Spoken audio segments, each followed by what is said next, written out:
TV Jornal, primeira edição, boa tarde.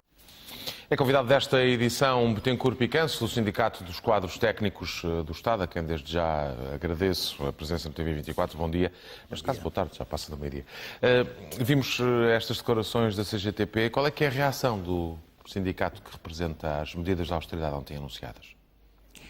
Eu completaria o que disse o Carvalho da Silva. Ele diz que é um tiro no porta-aviões e eu diria que é um tiro no porta-aviões com os submarinos que compramos. Portanto, esta é uma situação perfeitamente inesperada. O Governo tem vindo a dizer que tudo estava a correr bem, eis senão quando os trabalhadores em geral e os portugueses são confrontados com aumentos do IVA e redução das remunerações. Repare que não se trata já de congelamento das remunerações. Trata-se uma redução de efetiva. redução efetiva das remunerações. Abaixamento das remunerações e também congelamento das pensões.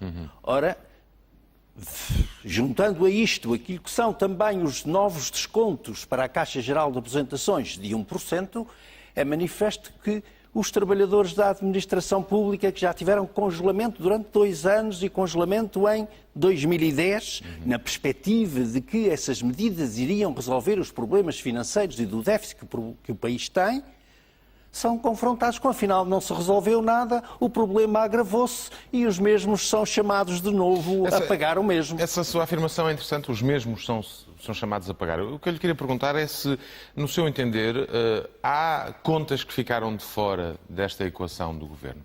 Há despesas que ainda não foram incluídas, ou seja, a pergunta mais concreta é, a situação pode ainda piorar mais?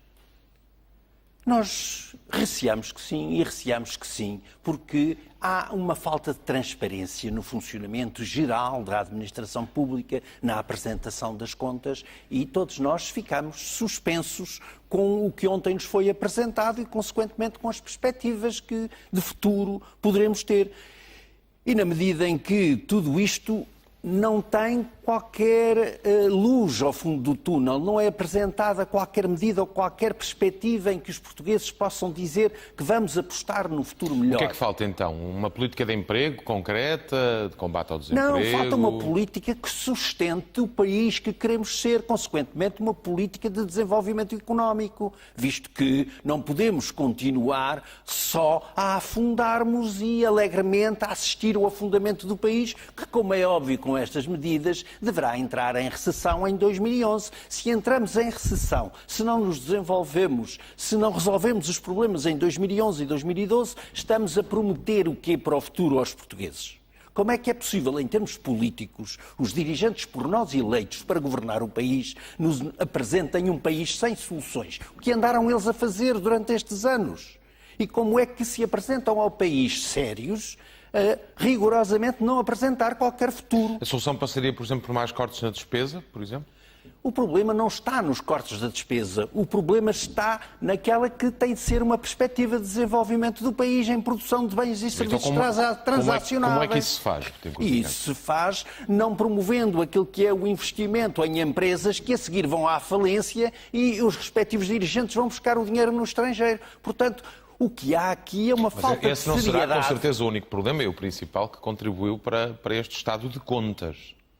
Repare, se os problemas subjacentes a este estado de contas se mantêm, se mantém a criação de institutos e empresas onde são colocadas pessoas que acabam por levar à falência dessas empresas ou desses institutos que são suportadas pelo Orçamento do Estado, se é por aí que a colocação de pessoas politicamente ligadas e partidariamente ligadas não estão a levar os serviços e a administração e o que devia funcionar bem a bom porto, é óbvio que tudo isto tem que levar uma grande volta em todas as áreas. Ontem o Primeiro-Ministro e o Ministro das Finanças garantiram que não vão ser dispensados funcionários públicos. Isso de alguma forma tranquilizou? De modo algum. Não nos tranquiliza o facto de dizer que não vamos ter despedimentos, visto que foi também dito que aqueles que estão em diversos serviços como contratados para satisfazer necessidades permanentes, mas que não têm a sua situação regularizada, esses sim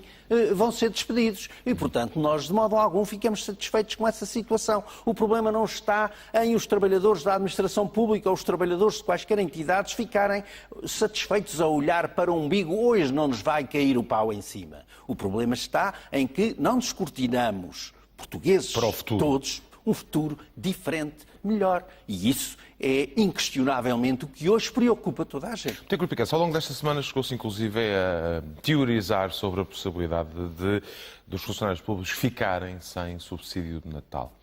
Ainda estamos no início, ou no fim de setembro, no início de outubro.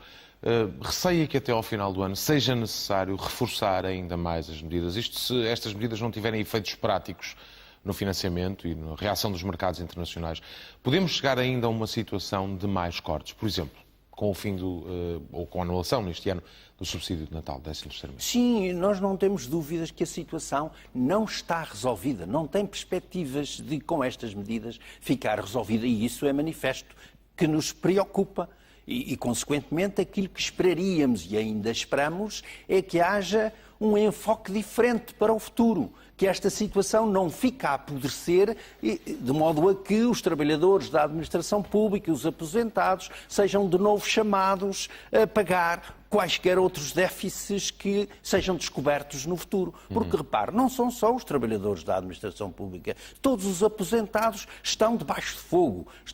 Vão pagar também mais impostos. Vão também sofrer um agravamento nas suas pensões por força da alteração do modo de cálculo das pensões e da incidência dos impostos sobre as pensões. Portanto, tudo isto é uma preocupação para todos nós. Ontem, Carvalho da Silva chegou a falar na possibilidade de uma greve geral. Hoje, na conferência de imprensa, não abordou esse assunto. Qual é a disponibilidade do Sindicato dos Quadros Técnicos do Estado para avançar para medidas de combate mais incisivas a esta política de austeridade? Pondera a hipótese de propor, numa reunião sindical, o avançar para uma greve geral? Com certeza, essa é uma questão que está em cima da mesa. Isto é, os trabalhadores têm de se manifestar, têm de dizer que não é por aqui que vamos lá.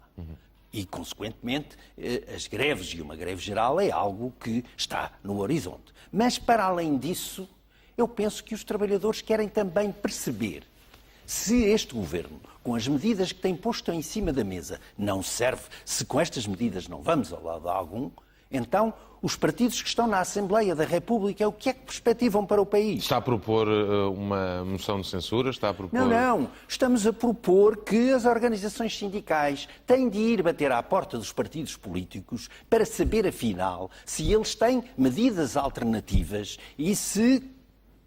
Quais são os partidos que podem hoje, naquilo que fazer é o alternância. Conjunto de partidos que está na Assembleia da República, constituir uma alternância credível, uma alternância que não passe pelo sacrifício dos trabalhadores em permanência, como parece que alguns querem apostar.